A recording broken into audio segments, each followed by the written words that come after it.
to the future, past to the future, yeah, past to the future. Never stop, never.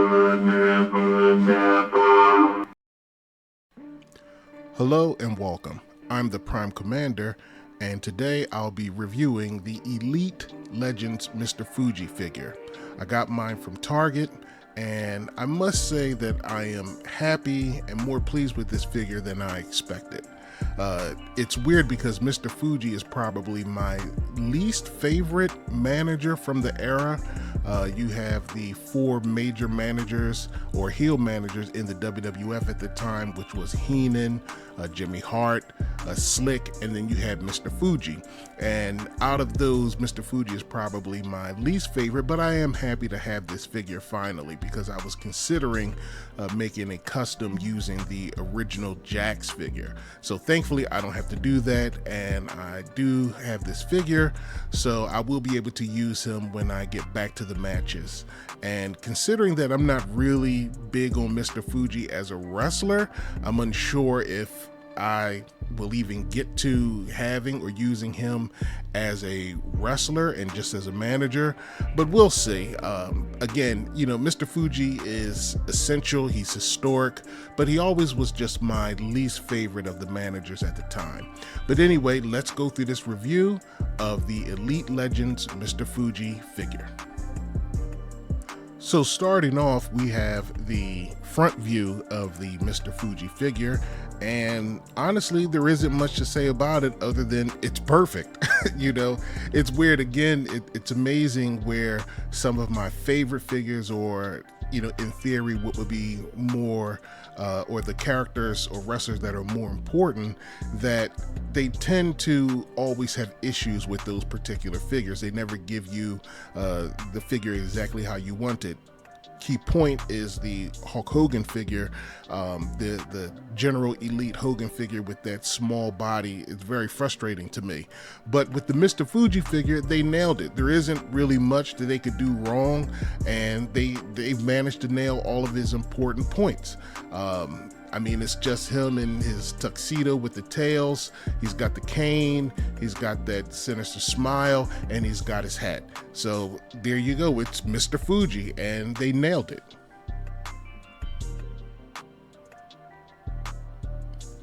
And here we have a simple back view of the figure, and there really isn't much to it. It's just his back view, and it's spot on. Here we have a close-up of the figure, and you can see it's spot on.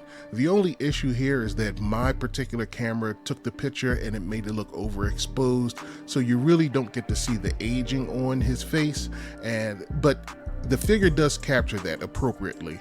So it's a pretty spot on nailing of Mr. Fuji. Again, the hat fits perfectly, and the figure just looks great.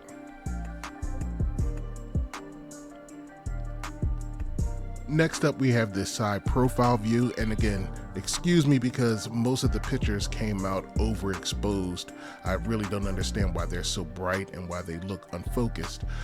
But again, for some reason, I really do like this particular side profile of Mr. Fuji better than actually the front facing view. I can't explain it, but it just looks more like him from the side, if that even makes sense. But anyway, it looks like Mr. Fuji. They nailed it, and this side profile, I think, really picks that up and shows that. In terms of accessories, I really do appreciate that they added the Mr. Fuji head with the demolition style paint on his face. Now, the irony is that I did not like when Mr. Fuji painted his face when he managed Demolition when I was a kid, and even to this day I really don't like it. It just clashes too much. I can't really describe it. I think Demolition with their outfit and their face paint just worked perfectly in contrast to him with his tuxedo suit with the tails and the bowler hat and the cane. think that that was all you needed. I think it gets a little bit too silly and ridiculous. I mean, if you can say that looking at Demolition with their outfits, but for the time it was less S&M and more Mad Max. But here's a picture of him with the alternate head that you can apply, which is the head that would reflect how he looked when he managed Demolition, and he would paint his face. And here's a picture of him with the hat as well.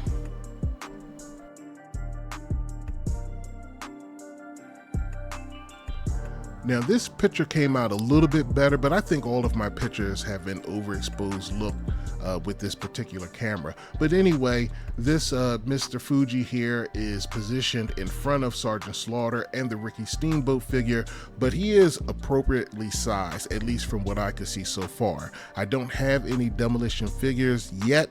It's something weird with wrestling figure collectors where the Von Erichs and the tag teams, in my opinion, they always sell out fast and they're always hard to get, and they tend to be particularly expensive on the secondary market. So thankfully Ringside Collectibles has offered their own set of figures, so I do plan on getting their Demolition set. I know that Mattel has re-released or not re-released, but offered their own Demolition set, but they sold out pretty fast, and I said I'll just settle for the Ringside Collectibles versions because they're cheaper and they're easier to get, so less hassle all around. I'll be satisfied with those. So unfortunately I don't have them to use with the Mr. Fuji figure, but I do believe from what I've seen so far he's appropriately sized. When I get the Demolition figures, I might change that depending on how he looks with them, but so far so good when I compare them with other figures. So again, please ignore these overexposed pictures, but summing up everything, I really do like this Mr. Fuji figure. Again, he's my least favorite of the managers of this era, which is the golden era 80s. Heenan, of course, is the best, and Slick is my number 2, and then Jimmy Hart, and lastly would be Mr. Fuji. And I did not make Fuji a priority. He was a consideration for a custom, but I am happy to have him, and I think they did a great job, and they gave you the alternate head, so I really won't ever really need another Mr. Fuji figure unless they make a wrestling version of him and it's cheap and affordable and I can pick it up, but I don't think that I would be willing to pay with the market or the retail value of another Mr. Fuji figure.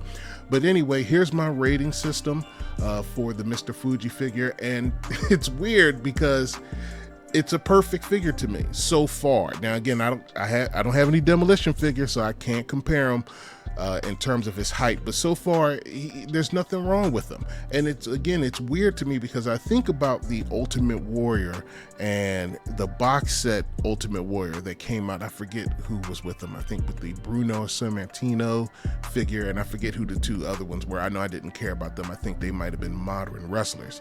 But anyway, it's amazing to me how awful that Ultimate Warrior figure was, and I had been waiting for one. That's a very iconic look for him before we had the basics version of that figure.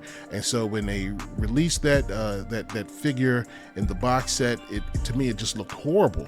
But they managed to nail Mr. Fuji. So not to say that anybody's more or less important than someone else, but Ultimate Warrior does have a very strong following, and his figures generally do sell out. So he is, he's still a legend, and he's an important staple that still draws money in terms of collecting. So I would say that he has more value than a Mr. Fuji, but they'll mess up on the Ultimate Warrior, but then they'll nail Mr. Fuji. But that's Mattel. It's off and on with them. But anyway, everything's perfect with this figure to me. He gets a 100 score, and there's not really much else I can say about it. They really did good with this figure, and I am happy to own him.